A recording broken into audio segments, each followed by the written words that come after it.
control desire and anger. So now you know what Swami means. You've heard of the Swamis, right? Ramai Swami, Devanrita Swami, or Mukunda Goswami. So that's what Swami means. So Swami means Radhanath Swami. Yep, Radhanath Swami. So Swami means master. Swami means master. And go means cows, but also it has another meaning. Go means senses. Go means senses also. So Goswami means the master of the senses. Sometimes I'll just say Swami, master. So when it says master, it doesn't mean they think, oh, I'm master, I'm better than you guys. That's not what that means to be master. They don't think they're the master of everyone else. But to be a master of the senses, to control the mind, control the anger, control the senses. So after you've learned to control the senses, then you're given the title. You don't get given the title before you've mastered the senses.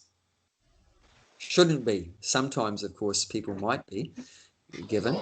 But ideally, you're given the title after you've mastered the control of the senses and the mind. But that is the process of Krishna consciousness that Prabhupada is giving us, is giving everyone the opportunity to become a Swami or a Goswami. You know, no meat eating, no intoxication, no illicit sex, no gambling. If you follow that, then you're a Swami. You're a Swami. You're a Goswami. Controlling the senses. The senses want to eat meat. They want to have sex. If the lady give it all that, they call her a Swami as well for the lady? No, a lady actually. There's one of the followers of Lord Chaitanya. Her name was Ganga Goswaminini.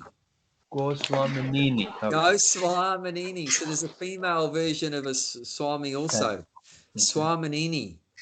But it's not that we need a title, but the main thing is, you know, Krishna knows whether you're controlling the senses or just giving in. You know, that's the main thing we want to do. It doesn't do we have have the title or not? Oh, I have a title, Goswami. You know, don't get big inflated ego about it. Do we have a woman giving the initiation in ISKCON? Technically, there's no reason why not. I could speak for a whole session about that subject, and I wouldn't want to just quickly say it in 1 minute because that's all I have left. Because it's a can of worms. But you know, I can if you're all interested, I mean, we can talk about that subject. There's reasons for doing that, and there's reasons against doing that. Okay. Traditionally, in traditional Vedic culture, women wouldn't be put in that position, and there's a very important reasons why. But it's not that they're not qualified. It's not because they're not qualified. It's just a reason because it might have some bad results. Okay. Might have some bad results if women take up that position. There's a lot of information on the internet. Okay. Have a look at it. Maybe it would be good for us to talk about that in one session, because you know some things people say might not be strictly correct, and you might get a wrong understanding about it. It's definitely not because of a chauvinist thing or anything like that. That's not there. But there are very important factors there. Okay. But yeah, so would you like to? What do you all think? Should we talk about the subject of initiation? I mean, it's a good subject to talk about, and women giving initiation and things like that. Maybe next week. Next week. And yeah. But technically, everyone should be like one time Prabhupada said, everyone in ISKCON is a sannyasi. Sannyasi means a Swami. That's the renounced order of life, where you fully control your senses. You don't do anything for sense gratification. You don't do everything for Krishna's sense gratification. So you've given up all activities based on material desires. So we can look at the definitions of sannyas here later on, but another time. But he said, so why would he say everyone in ISKCON is a sannyasi? Because in the room was like women, and the room was like young boys, 20 years old. Generally, sannyasi, given the sannyas order of life after 50 years of age. Traditionally, after 50 years of age, you can accept sannyas. So why was he saying everyone in ISKCON was a sannyasi? They're only 20, 25 years old, or there's women in the room. But the basic point is this, that they're not doing anything for their own sense gratification. They're doing everything to please their guru. In the early days of ISKCON, it was just supercharged like that. All the disciples, they worked hard day and night for one purpose only, just to please Prabhupada and spread Krishna consciousness. They didn't do anything for themselves hardly. In that way, they're all sannyasis, they're all swamis, they're all Goswamis. So it's not just about at a certain age you become a swami or a certain title or something, or rubber stamp on you like that. No, but this is the qualification: control the senses. Another point here is that I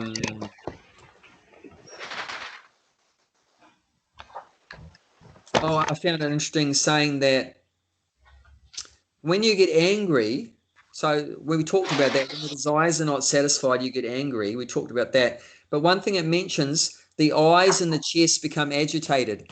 Have any of you experienced that before? What happens when you get angry to your eyes and your chest? Well, I think your breath would affect your chest. Yeah, your breathing gets really accelerated, right? And then your chest starts to... And your eyes start to bulge? Yeah, your eyes bulge and they go red, right? Maybe you haven't got angry, but you might have seen other people get angry. And their eyes get really enlarged and bulge and maybe become red, like more red color, bloodshot eyes. And they sort of hyperventilate, like the chest... And that's where madness comes in. What's that? And that's where madness comes in. Yeah, once someone's on that stage, you can't really do much. Very hard to do much once that's... Kind of eyes? Oh yeah, Jagannath's eyes are exception. His eyes are very big, but that's in bliss. Apart from eyes getting big when you're angry, also your eyes can get big when you're blissful. But what about the Chinese people? They can't make the eyes like that. Okay, but the basic points there that emotion of anger has different physical effects on the body. It will even physically affect the body. That emotional state of anger that you haven't got what you wanted can have physical effects on the body. And it also has those subtle effects, like it wipes out your memory. Like I said, that guy couldn't remember what happened after he picked up the knife. He just couldn't remember.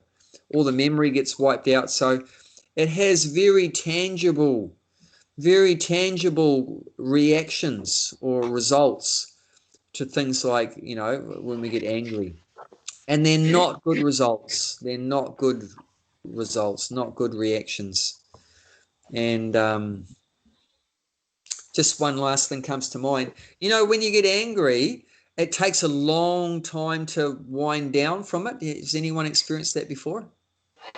You can't immediately go from 100% anger to 100% peaceful, can you? Have you experienced that before? No, it doesn't take that long. No, but I mean, like if you get really angry, it takes a while to calm down and wind down, doesn't it? What do you think? You agree or disagree? Yes, it does. No, it Disagree. You It disagree? doesn't take that long. I ask myself a question. If I get angry, that's just my fault. That person is gone. And I'm just keep thinking I said, why would I be angry that? You know what I mean? And if I Well, get you obviously haven't got really angry. I'm talking about really, really seriously angry. or the kitchen knife one. Abhay Prabhu, I've seen people in mental health get very, very angry, and they're afterwards, you know, it might come up again and then it pauses, but they're physically agitated. You know, they can't sit still. They have to medical pace condition. around. And that takes time to calm down from that position, that platform. But sometimes Prabhupada would get angry, and this is very interesting. Prabhupada would be sometimes super angry at someone did some terrible thing in devotional service. They did some terrible thing. And Prabhupada would get angry because he's their guru, he's their spiritual master, right? They're the disciple. That's his duty to discipline and chastise. If the disciple has acted wrongly, misbehaved in some way, they need to be punished. And just like the parent will to a child, you know, to their children. So that he'll get angry, sometimes so angry. At Prabhupada's highest level of anger, and this is a terrible anger that the devotees said they wanted to like creep under the carpet when this level of anger was there. They wanted to just evaporate at this point. The highest level of Prabhupada's anger was his lips would quiver. That doesn't sound too bad, does it? But you weren't in the room when Prabhupada was exhibiting this level of anger. He wouldn't even, a lower level of anger, he would say something. But the highest level of anger, he wouldn't even say anything. Just his lips quivering would be enough to make you want to disintegrate, or that you just evaporate, disappear. And but what they notice is that at one point Prabhupada was super angry, and the next split second it's like nothing happened. And you can't do that. No, I mean, you can't. I mean, how could you go from red eyes and ventilating chest and everything like that? You can't sit still to where it's back to normal. But in Prabhupada's situation, it was like one moment super angry to fulfill that particular purpose, to chastise that person, and the next moment it's like nothing ever happened. Om Namo Bhagavate Vasudevaya. You know, it's just like back to normal. It's like really extraordinary. And that's because Prabhupada was controlling that anger. He was using the anger in Krishna's service. He wasn't controlled by the anger. Think about it. You're using that particular thing, like anger, or the anger is using you. Normally, the anger is controlling us. But in a pure devotee state, they are utilizing the anger or the greed or the lust or whatever in Krishna's service. You just turn it upside down. You're being used by the lust, the greed, the anger, or you are using the lust, the greed, the anger, etc. in Krishna's service, and it's completely different.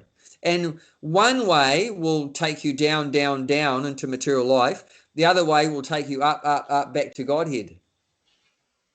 You know, if you use them in Krishna's service, you'll go back to Godhead.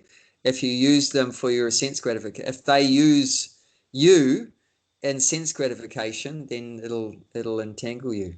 Interesting. Anyway, unfortunately, that's it from me. And anyone else want to say anything? Hare Krishna. Thank you. Thank now you. I have to tolerate the urge to speak. Stay safe. Thank you. You all too. Thank you. You too. Thanks, you. Abhay. Welcome. See you next week. Yes. Bye.